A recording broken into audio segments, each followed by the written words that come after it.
वासेपुर का gangster Prince Khan की नजर रांची में बड़े कारोबारियों पर है। बीते कुछ महीनों में ताबड़तोड़ एक के बाद एक बड़े कारोबारियों को धमकी भरे फोन कॉल आए हैं, तो दूसरी तरफ प्रिंस खान गैंग के खिलाफ धनबाद से लेकर रांची तक पुलिस का शिकंजा भी कसा है। लेकिन लगातार होती कार्रवाई के बावजूद गैंग थमने का नाम नहीं ले रहा है।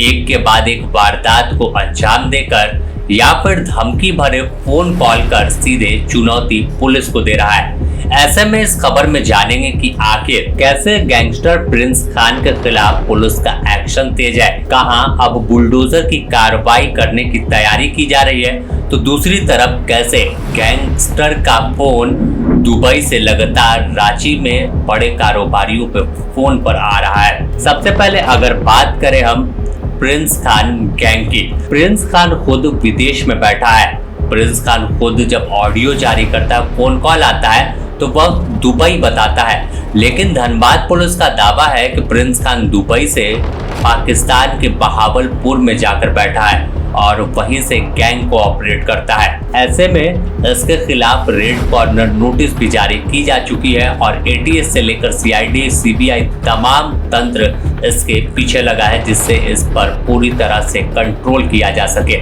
ऐसे में अब अगर हम रांची के कुछ बड़े जो धमकी भरे फोन कॉल आए हैं उसकी बात कर ले, तो उसमें सबसे पहले 9 जनवरी 2026 को रांची के टीटॉस रेस्टोरेंट के मालिक से 1 करोड़ रुपए की डिमांड की गई। इस पूरे मामले में पैसा नहीं देने पर रेस्टोरेंट में फायरिंग की गई, जिसमें एक वेटर की जान चली गई। पुलिस ने इस कांड में खुलासा किया, हालांकि बाद में गिरफ्तारी भी हुई। इसके बाद अगर फिर देखें तो 12 मार्च को करसीदाग के एक कारोबारी से 1 करोड़ रुपए की रंगदारी की डिमांड की गई। 13 मार्च को रांची के चर्चित और बड़े दवा कारोबारी से 1 करोड़ रुपए के रंगदारी की डिमांड की गई। फिर 24 मार्च को रांची के मनोज कुमार नामक व्यक्ति के बेटे से पैसे की डिमांड की गई। यहाँ पर 20 लाख रुपए मांगे जाने का मुकदमा काके थाना में दर्ज कराया गया। फिर इसके बाद 2 जून को जलजोगा एक बड़ा रेस्टोरेंट रांची में, इसके मालिक से 50 लाख रुपए की डिमांड की गई,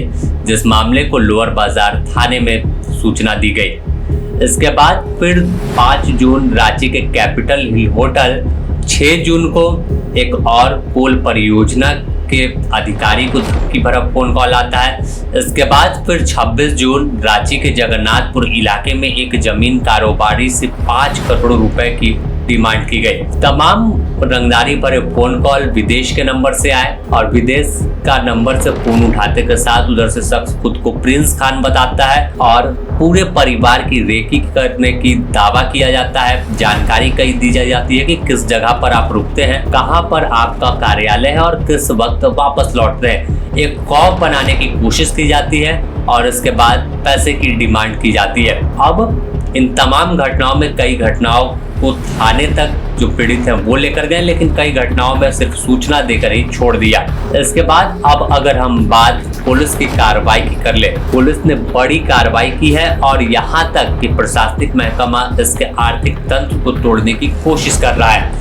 लेकिन सबसे पहले पुलिस की कार्रवाई की बात कर लेते हैं। बीते 6 माह में जनवरी से अब तक धनबाद, रांची और अन्य इलाकों में 40 से अधिक प्रिंस खान गैंग के सदस्य जो है शूटर हैं वो गिरफ्तार हो चुके हैं। इसमें सबसे बड़ी कामयाबी मेजर की गिरफ्तारी भी है। जब मेजर को कोलकाता से गिरफ्तार किया गया था और मेजर माना जाता था कि राइट हैंड है, हालांकि गिरफ्तारी के बाद प्रिंस खान ने इससे किनारा कस लिया था।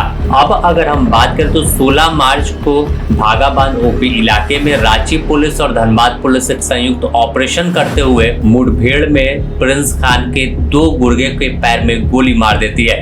इनके पास से मोबाइल फोन, डायरी और कई जानकारी मिली, जिसके बाद खुलासा हुआ था कि रांची के रहने वाले राहुल राणा सिंह भी इस गैंग के हिस्सा हैं और वह हथियार शूटर सप्लाई करते थे। इसके बाद फिर 29 मार्च को सचिन यादव की गिरफ्तारी हुई।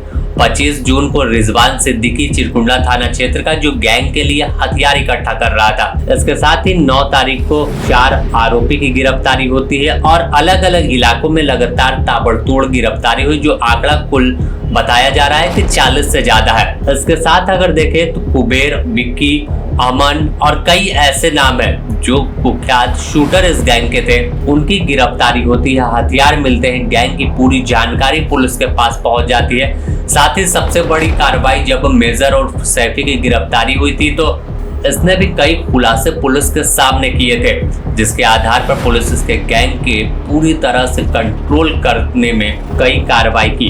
सिर्फ गिरफ्तारी ही नहीं, धनबाद से लेकर रांची तक इस गैंग के आर्थिक तंत्र को भी कमजोर करने की कोशिश पुलिस प्रशासन महकमे की है।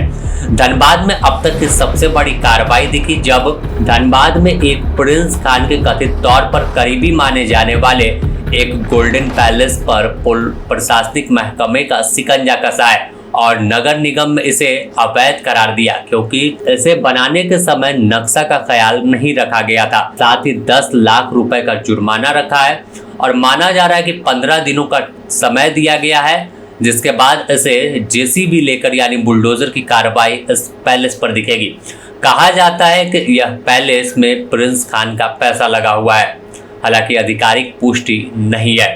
तो लगातार चारों तरफ से प्रिंस खान गैंग, जब प्रिंस खान खुद घिर गया तो अब इसके गुर्गे जो झारखंड के अलग अलग जेल में बैठे हैं, खासकर बीते दिनों रांची से खबर आई थी कि जेल में बंद अमन और कुबेर गैंग को खड़ा करने की कोशिश कर रहा है। और यह खुलासा रिजवान सिद्दीकी, जिनकी गिरफ्तारी 25 जून को हुई थी, उसने पुलिस के सामने किया है कि जेल से फोन आया और खुद को इसने बताया कि प्रिंस खान का करीबी है और पैसे की टेंशन नहीं लेना है, हथियार इकट्ठा करे। यानी वापस से रेलवे टेंडर और धनबाद के अलग अलग ठेकों पर वर्चस्व जमाने को लेकर, वारदात का अंजाम देने को लेकर हथियार इकट्ठा कराया जा रहा था। लेकिन जिस तरह से घेराबंदी पुलिस ने कर लिया है और दूसरी तरफ एटीएस भी तमाम इसके गुर्गे के, तमाम इसके स्लीपर सेल्स का एक डाटा तैयार कर उन पर निगरानी रख रही है, तो जाहिर है कि एक बड़ी कार्रवाई आने वाले दिनों में फिर दिख सकती है। लेकिन जिस तरह से प्रिंस खान गैंग आतंक मचा रहा था, उस पर ताबड़तोड़ कार्रवाई बीते 6 माह में पुलिस ने की है।